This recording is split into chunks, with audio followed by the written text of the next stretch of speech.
Morning Adam. News, cinema review, political, ఆరోగ్య సమాచారం, web series, business promotions లాంటి లేటెస్ట్ ఇన్ఫర్మేషన్ మీ మొబైల్కు డైరెక్ట్గా చేరాలంటే మా యూట్యూబ్ ఛానల్ BBS Infobizకు సబ్స్క్రైబ్ అవ్వండి. సబ్స్క్రైబ్ బటన్ ప్రెస్ చేసిన అనంతరం పక్కనే ఉన్న బెల్ సింబల్ నొక్కండి.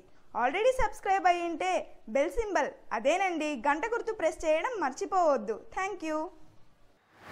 ఈరోజు నంద్యాల పట్టణంలో ఉన్నటువంటి అంటే దాదాపు నంద్యాల అసెంబ్లీ నియోజకవర్గంలోని ముఖ్యమైన బల్య సంఘ ప్రముఖులందరూ కూడా హాజరయ్యారు. ఎందుకంటే బల్య సంఘ దాదాపుగా 80% ఈరోజు వైఎస్ఆర్సీపీకి పూర్తి మద్దతు తెలియజేస్తూ ఉన్నాము. ఆ మద్దతు తెలియజేయడానికి కూడా కారణాలు కూడా ఏమంటే బీసీలో చేర్చడానికి ప్రభుత్వం ఎన్నికలలో ఇచ్చిన మేనిఫెస్టోను విస్మరించి ఇంతవరకు కూడా బీసీలో చేర్చకపోవడము, అలాగే మా కాపు జాతీయ నాయకుడు అయినటువంటి ముద్రగడ పద్మనాభం గారికి పూర్తిగా కేసులు పెట్టి ఆయన నిర్బంధించడము, ముఖ్యమంత్రి గారు ఈ రోజులో కాపులకు ఇచ్చేటువంటి బీసీ రిజర్వేషన్ గురించి చర్చించకుండా ఆయన ప్రశ్నిస్తే కేసులు పెట్టే స్థాయికి ముఖ్యమంత్రి గారు వచ్చారు. ఎటువంటి ప్రజాస్వామ్యంలో అది మంచి పద్ధతి కాదు. ఎందుకంటే గతంలో తెలుగుదేశం ప్రభుత్వం ప్రవేశపెట్టేటువంటి మేనిఫెస్టోలో కాపులను బీసీలో చేర్చామని చెప్పారు. ఆ విషయం మాత్రమే మేమందరము ఏకదాడిగా బీసీలో చేయమని అడుగుతున్నాము. అటువంటి దాన్ని విస్మరించి తెలుగుదేశం ప్రభుత్వము వ్యతిరేకించడం వల్ల మేమందరం కూడా ఐకమత్యంగా కాపులం అందరం కూడా ఈసారి నంద్యాలలో జరగబోయే ఉప ఎన్నికల్లో పూర్తి మెజార్టీగా మేమందరం కూడా సంఘీయులందరూ కూడా ఏకగ్రీవంగా మన శిల్పాంబు రెడ్డి గారి అభ్యర్థిని బలపరుస్తూ వైఎస్ఆర్ కాంగ్రెస్ పార్టీకి సంపూర్ణ మద్దతు తెలియజేస్తూ అన్ని విధాలుగా అండదండలుగా ఉంటామని తెలియజేస్తా ఉన్నాను. నాయకులకు వాళ్ళు ఓటు వేసుకోవచ్చు. అందరము కూడా ఒకే గ్రూప్ మాత్రము సపోర్ట్ చేస్తున్నది మాత్రం అది వాస్తవం కాదు అని చెప్పి ఈ సభాముఖంగా తెలియజేస్తున్నారు. రాజకీయమే మాది, అందరం ఒక మాట వింటున్నాం అని చెప్పి ఏదో కొద్దిమంది మాత్రమే ఒకటప్పుడు ఉపన్యాసాలు ఇస్తూ అంతా మా చుట్టే ఉన్నారు, అంతా మా వెనకాలే ఉన్నారని చెప్పడం చాలా మంచి పద్ధతి కాదని చెప్పి ఈ సభాముఖంగా చెప్తున్నాము. ఉత్తరాలను చూపిస్తున్నారు, అది తప్పు. మీరు చేయడం తప్పు. మిమ్మల్ని కాపు జాతి ఎప్పటికీ క్షమించదు, అది గుర్తు పెట్టుకోవాలి. తర్వాత రెండవది, ఇక్కడ పరిస్థితి ఏంటంటే నిన్న కొంతమంది సోదరులు వాళ్ళు మన వాళ్ళే మీటింగ్ పెట్టుకొని టోటల్ గా నంద్యాల నియోజకవర్గంలో ఉన్న పరిచయాలంతా తెలుగుదేశానికి ఓటేస్తున్నారు, మాతోనే ఉన్నారు, తెలుగుదేశంలో ఉన్నారు అన్నారు. అది పరిస్థితి యాక్చువల్ గా పరిస్థితి చూస్తే అలా లేదు. కొంతమంది ఇదే ప్రకారం కూర్చొని అక్కడ మీటింగ్ పెట్టి మాట్లాడడం జరిగింది. అయితే వాళ్ళకు ఒక చిన్న ప్రశ్న, మీరు ముందు కూర్చున్న వాళ్ళు కానీ మీరు గుర్తుపట్టగలుగుతారా? పేర్లతో పిలవగలుగుతారా? మీకు లేదు. మీరు ఎంతసేపు 4 గేట్లు పెట్టుకొని ఆ లోపల ఏసీ రూపంలో కూర్చొని మిమ్మల్ని కలవాలంటేనే ఒక చీటీ పంపిస్తే 1 గంట సేపటికి మీకు చీటీ దొరుకుతుంది. మీరు పిలిచేటప్పటికి 4 గంటలు అవుతుంది. మీరు యాక్చువల్ గా లీడర్లు కాదు. అంటే ఏ దానికైనా కాపు నాయకులు అంటున్నారు కానీ మీరు నాయకులైతే కాదు. ఇక్కడ ఉన్న ప్రతి ఒక్కరు ముందు కార్యకర్త, ముందు పరిచయం, మన కార్యకర్త, మన నాయకుడు. మీరేమంటారు? మేము నాయకులు అంటారు, మీరు కార్యకర్తలు కాదు, పరిచయాలు కావచ్చు. అది కూడా మీరు కొంచెం జాగ్రత్తగా మాట్లాడేటప్పుడు వెనక ముందు ఆలోచన చేసి మాట్లాడితే బాగుంటుంది. సోదరుడు శివరామ్ గారు చెప్పినట్టు ప్రతి ఒక్కరు ఇక్కడ కూర్చున్న ప్రతి ఒక్కరు వాళ్ళ కుటుంబాలతో సహా వాళ్ళ స్నేహితులు, బంధువులు ప్రతి ఒక్కరు శిల్పా మోహన్ రెడ్డి గారికి ఖచ్చితంగా సపోర్ట్ చేస్తారు. మన కులానికి సంబంధించిన కళ్యాణ మండపానికి 3 కోట్ల రూపాయలు మంత్రి గారి ద్వారా మనము తెచ్చుకోవడం జరిగింది. కాబట్టి మనం అందరము ఏకపక్షంగా తెలుగుదేశానికి ఓట్లు వేయాలని చెప్పేసి చెప్పడం జరిగింది. ఇది చాలా హాస్యాస్పదము. మేము దాన్ని చాలా ఖండిస్తున్నాము.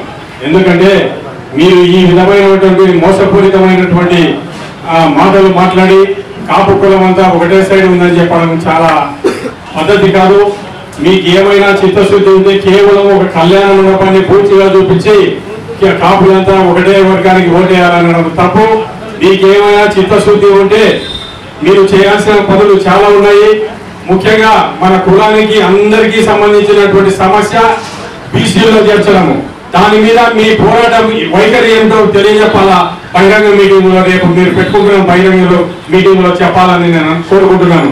కాబట్టి మీరు ఊరికే ఏదేదో మాట్లాడితే ఇలా నమ్మే వాళ్ళు ఎవరు లేరు. మీరు దయచేసి అటువంటి ఏం చేయొద్దు. మీరు ఒక కార్పొరేషన్ డైరెక్టర్ గా ఉన్నారు. అసలు ఆ కార్పొరేషన్ యొక్క ఉద్దేశం ఏంటి నేను అడుగుతున్నా.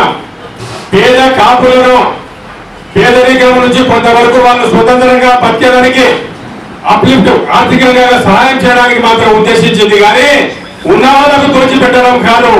ఒకవేళ మీరు నేను మాట్లాడింది తప్పు అనుకుంటే బహిరంగ సవాలకు నేను సిద్ధమని చెబుతున్నాను ఈ సభాముఖంగా. ఇటువంటి సిగ్గుమల్ల పనులు చేసి ఈ రోజు కళ్యాణపురానికి 3 కోట్లు ఇచ్చినారు, మనమంతా తెలుగుదేశానికి ఓట్లేయాలా. కాబట్టి ఈ నినాదం అనుకోండి, కాపులంతా మీ వెనక లేరు, మీరు చెప్పిన మీరు కనుసొమ్మలో లేదు. కాబట్టి దయచేసి ఆ నినాదం అనుకోండి, మీ పనులు పేరు చేసుకోండి, మా పనులు పేరు చేసుకుంటాము. ఇక ముందు నుంచి కూడా ఒకరి మీద ఒకరు విమర్శించకుండా కులానికి ఏదైనా సహాయం చేయగలిగితే మేము ఆ రోజు మిమ్మల్ని కూడా అభినందిస్తామని ఈ సభాముఖంగా మీకు చెబుతూ. కాబట్టి ముందుగా మనం అభివృద్ధి చెందాలి. అభివృద్ధి చెందిన తర్వాతనే 7 కోట్ల రూపాయలు 10 కోట్ల రూపాయలు ఖర్చు పెట్టిన కళ్యాణపురంలో పెళ్లి చేసుకోగలము.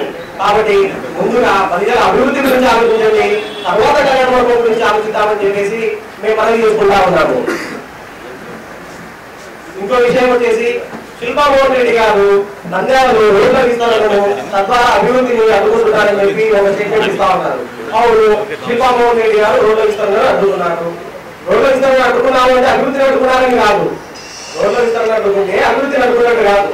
రోడ్ల విస్తరణ అడ్డుకోవడం ద్వారా రోడ్ల పాలయ్యే జీవితాలను అడ్డుకున్నారు. రోడ్ల పాలయ్యే జీవితాలను రోడ్ల పాలు కాకుండా అడ్డుకున్నారు. ఈ విషయం మీరు గమనించలేకపోతున్నారు. కాబట్టి శిల్పా మోహన్ రెడ్డి గారు నంద్యాల అభివృద్ధికి అడ్డు అనేది చాలా తప్పుడు. శిల్పా మోహన్ రెడ్డి గారు నంద్యాలను ఎంత అభివృద్ధి చేశారనేది నంద్యాల ప్రజానికానికి తెలుసు. ప్రజలంతా టీడీపీ వైపు రావాలని చెప్తున్నారు. ఎందుకు రావాలి టీడీపీ వైపు? ఏం చేశారని చెప్పి రావాలి.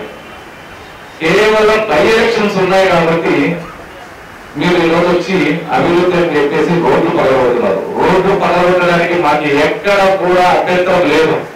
ఎందుకంటే సిటీ డెవలప్ కావాలనేది మా కోరిక కూడా. శిల్పా మోహన్ రెడ్డి రోడ్ల వెలుపులకు అడ్డంకి అన్నారు, ఆ రోజు జరగలేదు.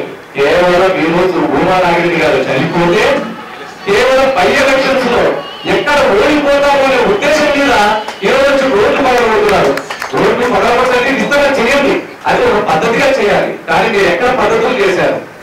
రోడ్ల మీద వాళ్ళు కనీసం 27వ తారీఖు టైం ఇచ్చి 21వ తేదీ పొద్దున వాళ్ళు మార్నింగ్ వచ్చేసి కొట్టేస్తారా?